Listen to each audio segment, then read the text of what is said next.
जैसा कि हम जानते हैं, हिंदू धर्म में समय काल खंड को 4 भागों में बांटा गया है, जैसे सतयुग, त्रेता युग, द्वापर युग और कलयुग, जिसमें कलयुग को मानव जाति का सबसे शापित युग माना जाता है। और वहीं कुछ अन्य लोग इसे अंतिम युग भी कहते हैं। लेकिन क्या आप जानते हैं, विष्णु पुराण में कलयुग को महर्षि व्यास जी ने सबसे श्रेष्ठ युग कहा है। परंतु उन्होंने ऐसा क्यों कहा है और उनके ऐसा कहने के पीछे क्या तरह है, चलिए जानते हैं आज की इस वीडियो के माध्यम से।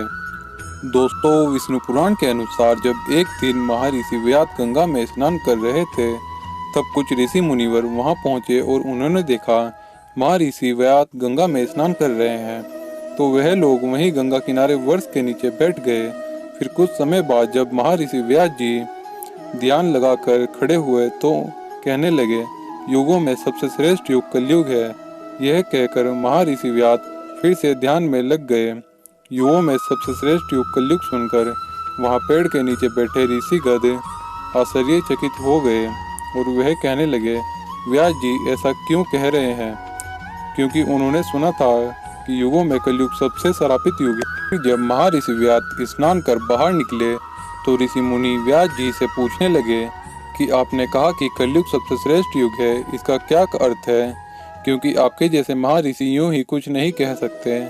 हम इस विषय को समझना चाहते हैं। मुनियों के इस प्रकार पूछने पर महर्षि व्यास जी ने हंसते हुए जवाब दिया और कहा, ऋषि भूमि, जो फल सतयुग 10 वर्ष तपस्या, ब्रह्मचार्य और जप आदि करने से मिलता है, उसे मनुष्य त्रेता युग में 1 वर्ष में, द्वापर युग में 1 मास में और कलयुग में केवल 1 दिन और रात में प्राप्त कर लेता है।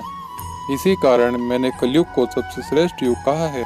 कलयुग में थोड़ी सी परेशानी से ही मनुष्य को महारथी प्राप्त हो जाती है और इसीलिए मैं कलयुग से अति संतुष्ट हूँ और इसे सभी युगों में श्रेष्ठ मानता हूँ। इसीलिए है मुनिगण, मेरी यह सलाह है कि कलयुग में मनुष्य अपने जीवन को सरल और सुखी बनाने की सदा श्री कृष्ण रूटी का जाप करे।